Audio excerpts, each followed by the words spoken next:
આજની આ પત્રકાર પરિષદમાં આપનું સ્વાગત કરું છું. તમે તાજેતરમાં જ સમયથી જોયું છે કે ગુજરાતની અંદર અનેક એવી ઘટનાઓ છે જે ઘટનાઓને ક્યાંક ને ક્યાંક આપણા મનમાં સવાલો અનેક ઉઠી રહ્યા છે. જેમાં તાજેતરમાં જ તે જે ગંભીરા બ્રિજ તૂટ્યો એમાં 20 કરતા વધુ લોકોના મૃત્યુ થયા. ગુજરાતની અંદર અનેક એવા આજની તારીખમાં પણ એવા જર્જરિત બ્રિજ છે જે હજી તૂટવાના કગાર ઉપર છે. પણ મારા એક ધ્યાનમાં એક ખૂબ જ મહત્વનો વિષય આવેલો છે જે આપણી સમક્ષ ગુજરાતની જનતા સમક્ષ રજૂ કરું છું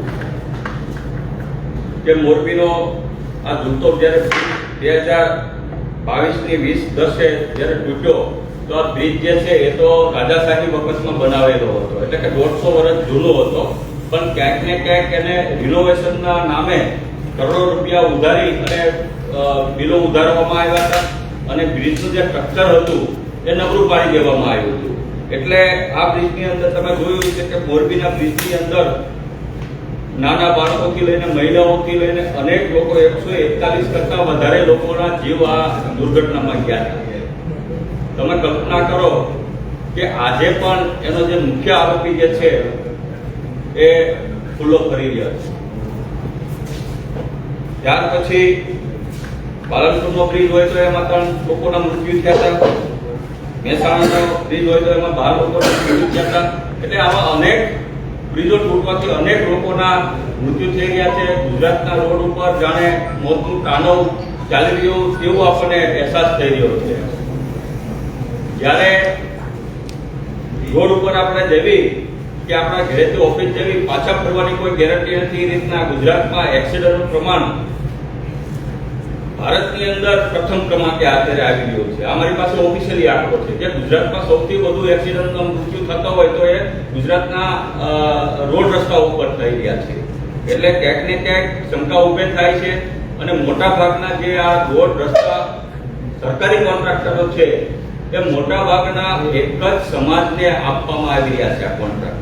અને એનો મારી પાસે એવિડન્સ છે. એ ગંભીરા બ્રિજ હોય તો ભલે એનું કામ કરનાર એજન્સીનું નામ તમે લઈ લીજો. કોણ એ એજન્સીમાં એને રિનોવેશનમાં 1 કરોડ 1 વર્ષ પહેલા કઈ કંપનીને આપ્યા હતા એ એક જ સમાજની છે. પાલનપુરનો બ્રિજ હોય તો ભલે, મોરબીનો ધૂળતો બ્રિજ હોય તો ભલે, અને છેલ્લા મારા બોટાદ વિસ્તારને છેલ્લા 2.5 વર્ષની વાત કરું, જેટલા પણ સરકારી કોન્ટ્રાક્ટ છે એ આરંભીના હોય તો ભલે, ત્યાર પછી પાણી પુરવઠાના હોય તો ભલે, ઇન્ફ્રાસ્ટ્રક્ચરના. ટૂંકમાં જ્યારે સરકારી કોન્ટ્રાક્ટની વાત આવે છે ત્યારે ચોક્કસ મળતિયા એક જ સમાજના વ્યક્તિને આ કોન્ટ્રાક્ટ આપવામાં આવી રહ્યા છે. આ ખૂબ જ ગંભીર ગુજરાત માટે છે. ઓન રેકોર્ડ મારી પાસે આના આંકડાઓ છે. ત્યારે આજે નાની એવી વાત કરું તો મારા બોટાદ જિલ્લામાં સ્પોર્ટ કોમ્પ્લેક્સ હોય તો ભલે, જીઆઈડીસીનું કામ બનાવવાનું હોય તો ભલે, સ્કૂલની નિશાળ બનાવવાનું કામ હોય તો ભલે, રોડ રસ્તાનું કામ હોય તો ભલે, કે નર્સે દળનું કામ હોય તો ભલે, 95% કોન્ટ્રાક્ટ જે છે એ માત્ર ને માત્ર ચોક્કસ સમાજના મળતિયાઓને જ આપવામાં આવે છે. એવી રીતે અન્ય જિલ્લાઓમાં પણ એમ છે. જેના કારણે અમે જોયું છે કે વારંવાર રોડ તૂટી જાય છે, વારંવાર બ્રિજ તૂટી જાય છે, વારંવાર બ્રિજ તૂટવાથી અનેક લોકોના મૃત્યુ થઈ રહ્યા છે. આવી ઘટનાઓનું પ્રમાણ ગુજરાતમાં ખૂબ જ વધી રહ્યું છે. ચિંતાજનક વિષય છે. જ્યારે તમે જોયું છે કે ખરેખર આ વિપક્ષે મુદ્દો ઉઠાવવાનો હોય, કોંગ્રેસે ઉઠાવવાનો હોય, અન્ય વિપક્ષે આમ આદમી પાર્ટીએ ઉઠાવવાનો હોય, ત્યારે ક્યાંક ને ક્યાંક તમે જોયું છે કે મુદ્દો ભટકાવવા, ગુજરાતની જનતાનું ધ્યાન ભટકાવવા માટે અમુક ભાજપના ધારાસભ્યશ્રીઓ, અમુક આમ આદમી પાર્ટીના ધારાસભ્યશ્રીઓ પોતાના રાજીનામા આપવાની વાત કરે છે. એટલે કે ગુજરાતની જનતાનું ધ્યાન કે મીડિયાનું ધ્યાન અન્ય જગ્યાએ ભટકાવી દેવાનું આખું સુનિયોજિત કાવતરું આવે છે. મેં પહેલા પણ કીધું હતું કે ભાઈ, ભારતીય જનતા પાર્ટી કોંગ્રેસની અંદર અમુક સાયલેન્ટ એજન્ટો એમાં ઘુસાડી દીધા છે. આમ આદમી પાર્ટીની અંદર પણ સાયલેન્ટ એજન્ટો ઘુસાડી દીધા છે. એ માત્ર ને માત્ર જ્યારે આવી કોઈ ઘટના બનતી હોય ગુજરાતમાં, એ અગ્નિકાંડની ઘટના હોય તો ભલે, બ્રિજ તૂટવાની ઘટના હોય તો ભલે, એ મુદ્દાઓનું ધ્યાન વિપક્ષના ધારાસભ્યો અન્ય જગ્યાએ ભટકાવવાનું કામ ષડયંત્ર કરી રહ્યા છે. તાજેતરમાં જોયું છે કે વિસાવદરના ધારાસભ્યશ્રીએ હજી વિધાનસભાના શપથ પણ નથી લીધા ત્યાં એ મોરબીના રોડ રસ્તા એને ખાડા દેખાઈ રહ્યા છે. પહેલા તો એના ખરેખર વિષય એના વિસાવદરમાં કેટલા પુલો જર્જરિત છે, રોડ રસ્તા કેટલા છે, ખરેખર વિસાવદરની જનતાને ચિંતા કરવાની હોય, નહીં કે ભાજપના ધારાસભ્યની રાજીનામાને આપવાની વાત કરવામાં. એટલે કે આખું જે સુનિયોજિત જે કાવતરું છે એ કમલમમાંથી ઘડાઈ ગયું છે. આજે તમે જોયું છે કે ભાઈ કોંગ્રેસ પણ અત્યારે બ્રિજની ઘટનાના મુદ્દા નથી ઉઠાવતી, ધારાસભ્યના રાજીનામાના મુદ્દાઓ ઉઠાવે છે. એટલે કે ક્યાંક ને ક્યાંક જે વિપક્ષ છે એ કમલમના ઈશારે આખું સુનિયોજિત કાવતરું ઘડી અને કમલમના ઈશારે મુદ્દાઓ ગુજરાતની જનતાનું ધ્યાન ભટકાવી રહ્યા છે.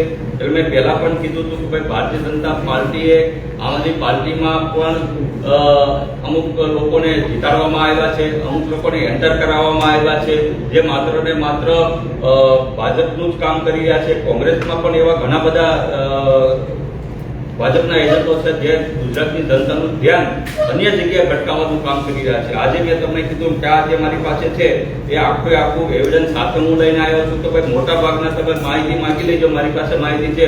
મોટા ભાગના આરએમબીના જે કોન્ટ્રાક્ટ જે છે એ એક જ ચોક્કસ સમાજને આપવામાં આવી રહ્યા છે. પાણી પુરવઠાના પણ કોન્ટ્રાક્ટ ચોક્કસ સમાજને એક જ કોન્ટ્રાક્ટરને મોટા ભાગના આપે અને સૌથી મોટી ઘટના બનતી હોય તો આના કારણે જ બની રહી છે. એટલે આજે મેં માનનીય મુખ્યમંત્રીશ્રીને એક લેખિત માગણી કરી છે કે સરકારી જે કોન્ટ્રાક્ટ તમામ જે છે એમાં માત્ર કોઈ એક સમાજના કોન્ટ્રાક્ટરને કામ ન આપવામાં આવે, એમાં પણ સરકારી કોન્ટ્રાક્ટમાં એસસી એસટી ઓબીસીને કોન્ટ્રાક્ટ અનામત આપવામાં આવે અને સાથોસાથ જે રીતના પ્રાઇવેટ કંપનીમાં પણ એક જ સમાજનું ચોક્કસ પ્રભુત્વ છે જેથી કરીને અનામત એમાં પણ દાખલ કરવામાં આવે. તે આજે મેં લેખિત મૌખિક માનનીય મુખ્યમંત્રીશ્રીને આજે માંગણી કરી છે.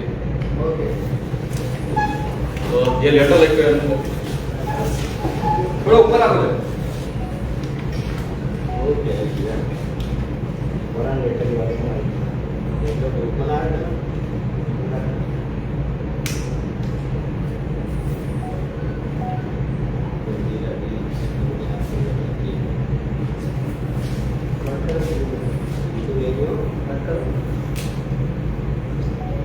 રોજ લે જે ઓકે હા રોજ લે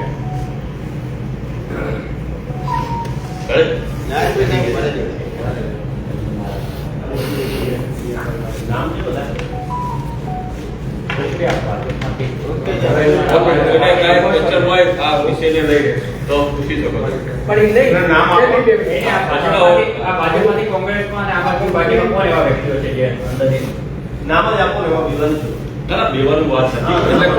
આજે તમને ઓફર જ મેં કીધું કે આજે મેં તમને એક ઉદાહરણ નાનું એવું હોય પણ નહીં તમે આજે મેં તમને કીધું એક જ સમાજનું જે તમે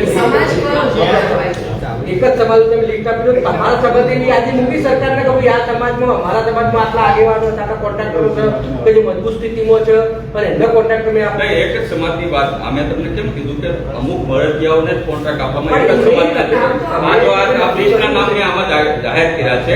આ બ્રિજનું તમે ગંભીરા બ્રિજ જોઈ લીધો, સચ મારજો ભાઈ એનું રિનોવેશન 1 વર્ષ પહેલા કઈ કંપનીને કરવામાં એનો ઓનર કોણ છે એટલે આપણે ઓટોમેટિક આવી જશે. બીજું કે આ મોરબીનો પુલ છે તો એમાં એને રિનોવેશન કોને આપ્યું હતું, એનો માલિક કોણ છે તો તમે સર્ચ મારજો એ મળી જશે. તમે કહી છે એટલે નામ તમે આપી શકો છો. હવે અમે સર્ચ કરવા જઈશું તો ક્યાં સુધી હા તમે ડાયરેક્ટ એ તમારી એજન્સીના નામ હતો તમે આપો તમે બોલી દો એજન્સી જેમ કે આ મોરબીનો ઝૂલતો બ્રિજ છે તમે જોયું છે કે એને 150 વર્ષ પહેલા બનાવવામાં આવ્યો, એ કઈ ગુજરાત સરકારે બનાવવામાં આવ્યો નથી બરાબર. એને તો ખાલી રિનોવેશનમાં કોન્ટ્રાક્ટ આપવામાં આવ્યો. એનો જે કોન્ટ્રાક્ટ હતો જે કંપની એનો જે માલિક છે મેં તમને કીધું એ ચોક્કસ સમાજમાંથી આવે છે. બીજું ગંભીરા બ્રિજ છે એનું જેને રિનોવેશન કર્યું એ ચોક્કસ એક જ સમાજમાંથી આવવામાં આવે છે. પાલનપુરનો જેને બ્રિજ બનાવ્યો છે પડી ગયો એ ચોક્કસ સમાજ એક જ સમાજમાંથી આવો. એટલે આખું આપણે જે સુરત મેટ્રોનું જે અત્યારે કામ કર્યા પડી ગયો એ ચોક્કસ એક જ સમાજમાંથી. એમને અમારા બોટાદના એવા ઓછામાં ઓછા 700 કરોડના જે કામો જે ચાલી રહી છે 99% એ બધા એક જ ચોક્કસ એક જ સમાજને કરવા અને પાછળ મેં તમને કીધું જે વાંધો નથી એમાં પણ એ ક્વોલિટી વિહીનના કારણે લોકોના ભોગ લઈ ગયા છે. એટલે આ મેં તમને ચોક્કસ એ કોઈ જાતિ ઉપર ને પણ ચોક્કસ એમના પ્રભુત્વ વાળા જે લોકો જે છે એને જ આ સરકારી કોન્ટ્રાક્ટ આપવામાં આવશે. એટલે મારી માંગણી છે કે ગુજરાતની અંદર એસસી હોય, એસટી હોય કે ઓબીસી હોય દરેકને આનો સરકારી કોન્ટ્રાક્ટ મળવો જોઈએ. આ મારી માંગણી છે. પણ તમારી માંગણી એ છે કે તમે એવો સર્વે કરો, તમે આ સર્વે કરી લાયા, બરોબર? તો તમારા સમાજમાંથી એવો સર્વે કરેલા કે આ લોકો આટલી કંપનીઓ સક્ષમ છો, સરકારને તમે કહી શકો કે સાહેબ આ કંપનીને તમે કોન્ટ્રાક્ટ આપો. હા, એટલે જ મેં માંગણી કરી ને કે ભાઈ અમારી એસસી સમાજ હોય તો ભલે, એસટી સમાજ હોય તો કે ઓબીસી સમાજ હોય તો ભલે, બરાબર છે. જ્યારે તમે સરકારી કોન્ટ્રાક્ટ ઓનલાઈન કરાવો છો ત્યારે એને જેવી રીતના આપણે સરકારી નોકરીમાં કેમ 27% ઓબીસી ની અનામત આપી છે, 7% એસસી ની અનામત, તો સરકારી કોન્ટ્રાક્ટરને પણ આપો ને. સરકારી કોન્ટ્રાક્ટમાં પણ એસસી એસટી ની કોન્ટ્રાક્ટ આપો.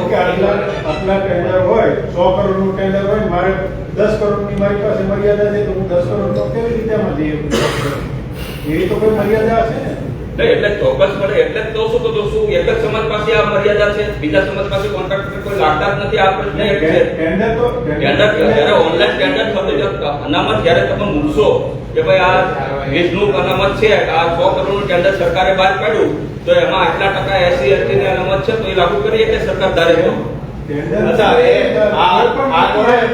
તમે રસ્તામાં આવતા ટીવીમાં કંઈક જોયું હશે, કાંતિભાઈ કંઈક રાજીનામું આપવા આવ્યા અને ગોપાલભાઈ લાગ્યા.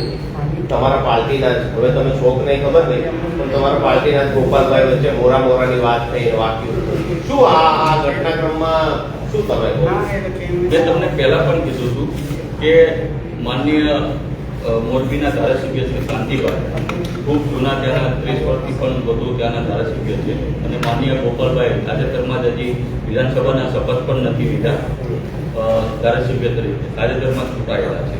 મેં તમને કીધું કે ભાઈ આ બેયનો વિષય જે હતો ભાઈ બે રાજીનામા આપવાની વાત હતી, પણ મેં તમને કીધું કે શા માટે આ વિવાદ ઉભો કર્યો.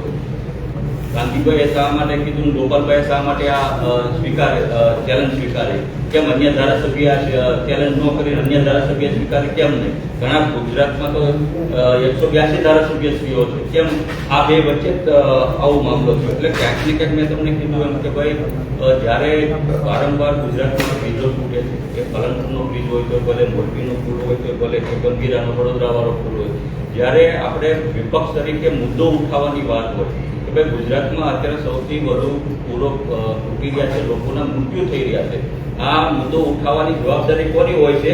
જે તે વિપક્ષના ધારાસભ્યની હોય છે. એ પછી આમ આદમી પાર્ટીનો હોય તોય ભલે, કોંગ્રેસનો હોય તોય ભલે.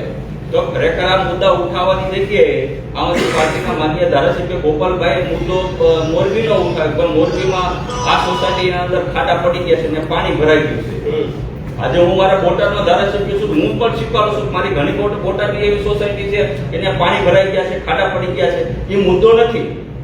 મુદ્દો વિપક્ષ તરીકે કયો છે કે વારંવાર ગુજરાતની અંદર કેમ પુલ તૂટી રહ્યા છે, પુલ તૂટવાની સાથે અનેક લોકો કેમ આના ભોગ બની રહ્યા છે. મુદ્દો આ છે. તો આખું ધ્યાન ભટકાવવા માટે માન્ય ભાજપના ધારાસભ્ય શ્રી કાંતિભાઈ હોય તો ભલે, કે આમાંની પાર્ટીના ગોપાલભાઈ હોય તોય ભલે, મુદ્દો ગુજરાતની જનતાને બેવકૂફ બનાવવા માટે આખું આ બંને ભાજપ અને આમાંથી પાર્ટી નાટક કરી રહી છે.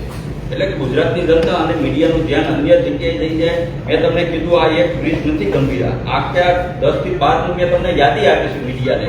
આ 10 બ્રિજને તમે એના ઓનરો જોઈ લો, આ જે તૂટ્યા છે કોણ એના માલિક હતા, કેટલા લોકો આના મૃત્યુ થયા. આ મુદ્દો આ છે કે વારંવાર ગુજરાતની અંદર કેમ બ્રિજ તૂટે છે, કેમ લોકો મૃત્યુ પામી રહ્યા છે. તો વિપક્ષની પણ ભૂમિકા ખરેખર આ મુદ્દો સરકારમાં ધારાસભ્ય તરીકે રજૂ કરવાનો હોય. આજે હું ભલે આમાંથી પાર્ટીમાંથી મને સસ્પેન્ડ કર્યો તો મને મારી ફરજ છે, વિપક્ષની ભૂમિકામાં મારે ખબર છે કે મારે મુદ્દો મારા બોટાદનો અત્યારે ખાડાનો પ્રશ્ન ન ઉપાડવાનો હોય કે મારા બોટાદમાં ખાડા પડી ગયા છે, પાણી ભરાઈ ગયું. મને ખબર છે કે વિપક્ષ તરીકે મારી ભૂમિકા હું છે, મારે મુદ્દો એ ઉઠાવવાનો કે વારંવાર ગુજરાતમાં આવા પુલો તૂટી રહ્યા છે, વારંવાર લોકો આમાં પુલ નીચે દટાઈ રહ્યા છે. આ એક પ્રકારનું આખું જેને કહેવાય કે તંત્ર ખાડે ગયું છે. તો મુદ્દો આવા ઉઠાવવાનો કઈ ધારાસભ્ય તરીકે આજે માની લો કે મેં તમને કીધું કાંતિભાઈ હોય તો ભલે, ગોપાલભાઈ હોય તો ભલે, ચેલેન્જ કરી હોય તો કામની રાજનીતિની ચેલેન્જ કરે ને. આજે હું મીડિયાના મારફત ગોપાલભાઈને ચેલેન્જ કરું છું કે ભાઈ 2.5 વર્ષ મારા ધારાસભ્ય તરીકે મેં બોટાદમાં કામ કર્યું છે, 2000 કરોડનું કામ કર્યું છે, એમાં સ્પોર્ટ કોમ્પ્લેક્સ હોય તો ભલે, રિપોર્ટ કાર્ડ મેં આપ્યું છું મીડિયાના મારફત, જીએડીસી હોય તો ભલે, રોડ રસ્તા હોય તો ભલે, સ્કૂલના કામો હોય તો ભલે, 2.5 વર્ષની અંદર 2000 કરોડના કામો કર્યા છે. જો ગોપાલભાઈમાં તેવડ હોય તો વિસાવદરમાં 500 કરોડના કામ કરીને ઉમેશભાઈને ચેલેન્જ આપે ને કે હાલો હું ઉમેશભાઈની કરતાં વધુ કામ કરીએ, તો એવી ચેલેન્જ આપો ને ભાઈ. શા માટે એકબીજાને રાજીનામાની ચેલેન્જ આપો છો? તમને લોકોએ વિશ્વાસ તમારી ઉપર રાખી અને ધારાસભ્ય બનાવે છે, તો કામની રાજનીતિ કરો ને કે એકબીજાના રાજીનામા લેવાની. અચ્છા, આમાં ટાર્ગેટ કોણ છે, કાંતિભાઈ કે ગોપાલ ઇટાલી? ચેલેન્જ એટલે મેં તમને કીધું કે હું દરેક ધારાસભ્યશ્રીને વિનંતી કરું છું કે પછી ભારતીય જનતા પાર્ટીના ધારાસભ્યશ્રીઓ હોય તો ભલે, આમ આદમી પાર્ટીના ધારાસભ્યશ્રીઓ હોય તો ભલે, કે કોંગ્રેસના ધારાસભ્યશ્રીઓ હોય તો ભલે, કે જ્યારે પોતાના મત વિસ્તારમાં કામ કરવાની ચેલેન્જ આપતા હોય ત્યારે તમારે ઘણી વખત મેં માન્ય મારા બાજુના પાડોશી ધારાસભ્ય ભુરજીભાઈને ચેલેન્જ આપી હતી. એ વારંવાર મારા પોર્ટસમાં હું એને રિબિન કાપવા લાવતો હતો. જ્યારે સ્વિમિંગ પુલનું ઉદઘાટન કરવાનું હોય તો ભુરજીભાઈને લાવતો, અલગ અલગ લોકાર્પણ કરવાનું તો ભુરજીભાઈ આવતા, ત્યારે ભુરજીભાઈને હું ચેલેન્જ આપતો, ભુરજીભાઈ તમારા જસદણમાં એકાદું સ્વિમિંગ પુલ બનાવી આપો ને, તમે તો ચાલુ સરકારના મંત્રી છો, એકાદું તમારા જસદણની અંદર જીઆઈડીસી બનાવો ને, એકાદું સ્પોર્ટ કોમ્પ્લેક્સ બનાવો ને. અમારી ભાજપના ધારાસભ્યને હું ચેલેન્જ આપું, ખુલ્લા ચેલેન્જ આપું છું. એટલે કામની રાજનીતિ કરવી જોઈએ, નહીં કે એકબીજા ઉપર આક્ષેપો કરીએ અને ગુજરાતની જનતાનું ધ્યાન અન્ય જગ્યાએ ભટકાવ. ખરેખર મુદ્દાઓ જે છે મેં તમને કીધું કે ભાઈ અત્યારે વારંવાર આ પુલ તૂટી ગયા છે, લોકો મૃત્યુ પામેલા છે. પ્લેનમાં દુર્ઘટનામાં 2 કરોડ રૂપિયા આપો છો, ના આપણે 6 લાખ નથી આપતા. શું ગુજરાતની જનતાના વેલ્યુ ખાલી 6 લાખ રૂપિયાની છે? આ એક પ્રશ્ન જ છે. ઓકે.